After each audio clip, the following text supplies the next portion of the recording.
আবার বিশ্বনবী মদিনাতে হিজরতের আগে কোবা পল্লীতে মসজিদ বানালেন, মসজিদে কোবা। হজ করতে গেলে, উমরা করতে গেলে লোকজন এই মসজিদটাতে বড্ড ভিড় করে, কারণ বিশ্বনবী প্রতি শনিবার, প্রতি সপ্তাহের শনিবার এই মসজিদে যেতেন। কি বার? কথা বলেন। এজন্য মদিনাতে গেলে শনিবারে জিয়ারাত করা সুন্নাত। প্রতি শনিবারে বিশ্বনবী মসজিদে নববী থেকে হেঁটে হেঁটে হেঁটে হেঁটে এই মসজিদে কুবায় যেতেন। এবং বিষ্ণু বলেছেন, যারা ঘর থেকে ওযু করে এই মসজিদে কুবায় যে 2 রাকাত নামাজ পড়বে, একটা কবুল উমরা হজের সওয়াব আল্লাহ তাআলা আমলনামায় দিয়ে দিবে। সুবহানাল্লাহ। এই মসজিদে, কুবা মসজিদের জন্য বিশ্বনবী একজন ইমাম নির্ধারণ করলেন। ইমাম সাহেবকে বললেন, যাও তুমি নামাজ পড়াও। বিশ্বনবীর অ্যাপয়েন্ট দেয়া ইমাম সাহেব কুবা পল্লীতে যে নামাজ পড়ানো শুরু করলেন, কিন্তু সমস্যা বেড়ে গেল।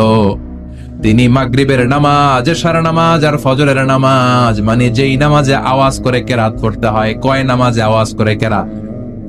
কথা বলেন। কি কি? মাগরিব, এশা, ফজর। এই ইমাম সাহেব ইমামতির চান্স পেয়ে প্রতি রাকাতের নামাজে সূরা ফাতিহা পড়ার পরই সূরা ইখলাস দিয়ে নামাজ শুরু করে, তারপরে আরেকটা সূরা পড়ে, আবার দ্বিতীয় রাকাতে সূরাতুল ফাতিহা পড়ে, আবার সূরা ইখলাস।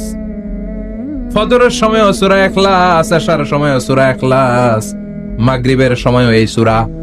মুসল্লিরা সব খেপে গিয়েছে। সবাই বলে, ও ইমাম সাহেব, ঘটনা কি? খালি কুল হুয়াল্লাহ পড়েন কেন? আর সূরা নাই আপনার? খালি কুল হুয়াল্লাহ পাইছেন নাকি? নাগাইশ জামে মসজিদের ইমাম সাহেব মাগরিবের প্রথম রাকাতেও সূরাতুল ইখলাস, দ্বিতীয় রাকাতেও ইখলাস। এশার নামাজের প্রথম রাকাতেও ইখলাস, দ্বিতীয় রাকাতেও ইখলাস। ফজরের রাকাতেও ইখলাস, দ্বিতীয় রাকাতেও ইখলাস। কি করবেন? আজকে ইমামের একদিন কি আমার একদিন।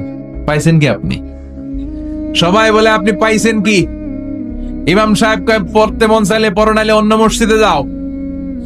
কারণ এটা বাংলাদেশের সিস্টেমে সভাপতি সেক্রেটারির নিয়োগ দেয়া ইমাম না, নিয়োগ দিয়েছে বিশ্বনবী।